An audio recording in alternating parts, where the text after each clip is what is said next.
नमस्कार देवी और सज्जनों, हमारा आज का विषय इस जन्म कुंडली पर आधारित है। यह जन्म कुंडली एक बहुत ही विद्वान व्यक्ति की जन्म कुंडली है।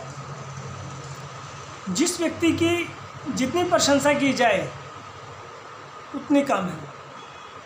इस व्यक्ति की कुंडली में सर्वार्थ साधक योग, लक्ष्मी योग तथा अनेकों अनेक राजयोग हैं। अत्यधिक चर्चा न करते हुए हम काम की बातों की चर्चा करेंगे।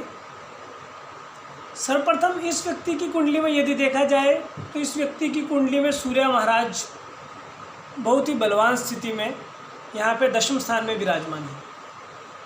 अर्थात यदि देखा जाए यस्या दशमे सूर्यः, जिस व्यक्ति के दशम भाव में सूर्य हो, ऐसा व्यक्ति श्रमी अर्थात मेहनत करने वाला, पराक्रमी, अपने पराक्रम से धनोपार्जन करने वाला, राजतुल्य, उस पराक्रम के द्वारा राजा के तुल्य जीवन व्यतीत करने वाला, सिद्धिदः अर्थात प्रत्येक कार्य को सिद्ध करने की सामर्थ्य रखने वाला, नृपतुल्य अर्थात राजा के तुल्य जीवन व्यतीत करने वाला व्यक्ति होता है। इसका आचरण शुद्ध होता है, यह व्यक्ति विद्वान होता है, यशस्वी होता है, बलवान होता है और इसके बलवान बनने में इसका खुद का सामर्थ्य, खुद की हिम्मत, खुद की काबिलियत ही होती है। अर्थात यह किसी दूसरे की सहायता से बलवान नहीं होता। जिस तरह सूर्य महाराज स्वयं के प्रकाश से प्रकाशित होते हैं, वैसे ही यह व्यक्ति अपनी प्रतिभा से अपने इस जीवन में उन्नत होता हुआ स्वयं को प्रकाशित करता है। यदि इस कुंडली की चर्चा करें तो यह कुंडली मेष लगन की कुंडली है। मेष लगन का अधिपति अर्थात मंगल ग्रह इस कुंडली से द्वादश भाव में स्थित है। इसका लग्नेश और अष्टमेश मंगल ग्रह द्वादश स्थान में अपने मित्र ग्रह बृहस्पति के घर में स्थित है, जिस कारण कि यह हानिकारक नहीं है। अर्थात इसका फल शुभ फल ही प्राप्त होगा। तो द्वादश स्थान में मंगल होने से इस कुंडली में मांगलिक योग भी पूर्णतः बनता है। अब इसके लगन का अधिपति अपनी चतुर्थ दृष्टि से अर्थात 1, 2, 3, 4 चतुर्थ दृष्टि से इस व्यक्ति के पराक्रम भाव को देख रहा है। वहाँ पर बृहस्पति और राहु की स्थिति है और वहाँ पर नंबर 3 पर मिथुन राशि विराजमान है। तो यह कहीं ना कहीं यह मंगल इस व्यक्ति के तृतीय भाव अर्थात इस व्यक्ति की इस कुंडली के तृतीय भाव में अर्थात शरीर में बाजू वाले स्थान के लिए कभी भी अपनी दशा अंतर्दशा में अर्थात बृहस्पति या राहु की दशा अंतर्दशा में हानिकारक फल देने वाला हो सकता है। अर्थात इस व्यक्ति की बाजू के लिए यह नुकसानदायक सिद्ध हो सकता है। अब हम इस व्यक्ति के द्वितीय भाव और सप्तम भाव जिसका अधिपति शुक्र ग्रह है उसकी चर्चा करते हैं। इस व्यक्ति की कुंडली में द्वितीय भाव और सप्तम भाव का अधिपति दशम भाव में होने से महालक्ष्मी योग का निर्माण करता है। अर्थात यह व्यक्ति अपने आप में बहुत धनी व्यक्ति है। यह करोड़ों अरबों रुपए की संपत्ति अपने जीवन काल में कमाने वाला व्यक्ति है। अब इसके द्वितीय भाव में शनि महाराज वक्री अवस्था में स्थित है। अर्थात वक्री शनि अपनी पंचम दृष्टि से दशम भाव को, पराक्रम भाव को, जहाँ पर शनि महाराज स्थित हैं उसका अधिपति शुक्र उस भाव में बैठा हुआ है और दशम स्थान के अधिपति शनि महाराज वहाँ शुक्र के भाव में विराजमान होने से यह व्यक्ति बहुत ही कर्मशील व्यक्ति है, बहुत ही धनी व्यक्ति है।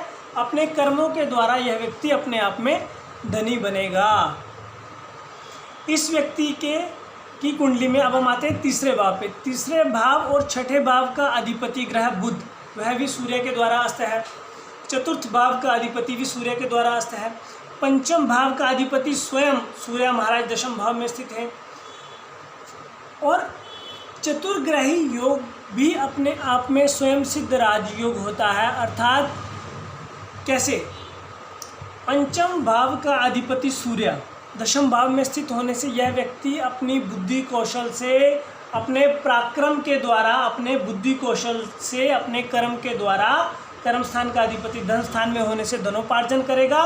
धन के स्थान का अधिपति कर्म स्थान में होने से अर्थात अपने धन से पुनः कर्म, कर्म से धन, धन से कर्म, इस तरह से यह व्यक्ति अपने कर्म के द्वारा धनी, अत्यधिक धनी, लखपति, करोड़पति, अरबपति बनने में यह अपनी बुद्धि के द्वारा ही सामर्थ्यवान होगा। यह अन्य की मदद नहीं लेगा। जिस तरह सूर्य महाराज अपने तेज से संपूर्ण संसार को प्रकाशित करते हैं, इस तरह से यह व्यक्ति अपने तेज से, अपनी बुद्धि से, अपने पराक्रम से अपने जीवन में अपना नाम, अपने पिता का नाम रोशन करने वाला व्यक्ति होगा। और इस व्यक्ति के पराक्रम से, सामर्थ्य से कौन कौन से लोग इसके अधीन रह कर के जीवन व्यतीत करेंगे, अर्थात इसके सुख स्थान का अधिपति, इसके सुख इसके अधीन रहेंगे, इसके पंचम स्थान का अधिपति, इसके बच्चे, इसकी बुद्धि इसके अधीन रहेगी। यह जो भी कार्य करेगा यह अपनी सम्यक बुद्धि के द्वारा ही करेगा।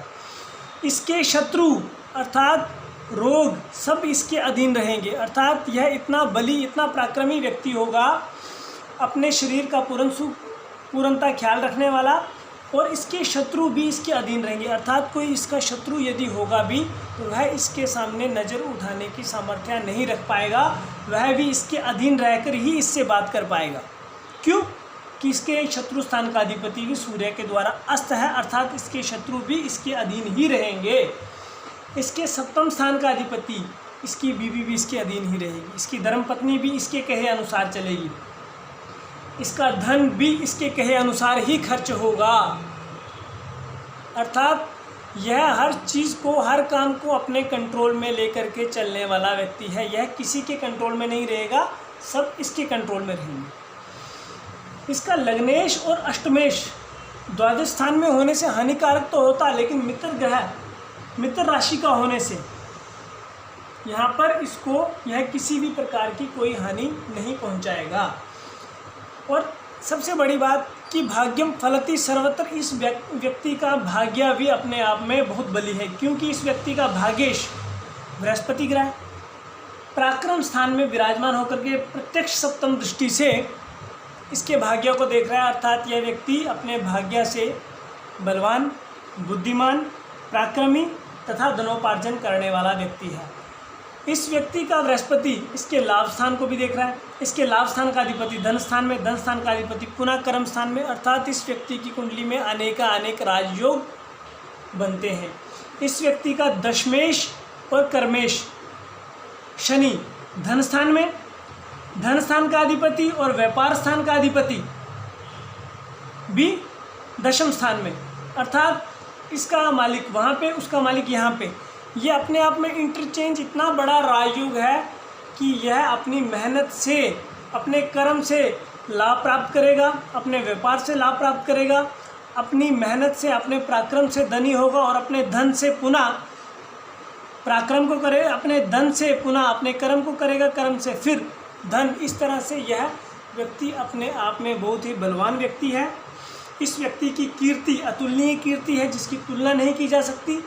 कुछ विद्वान यहाँ पर इस कुंडली में राहु और केतु के अंतर्गत आने से इस व्यक्ति को कालसर्प योग वाली कुंडली भी कहेंगे।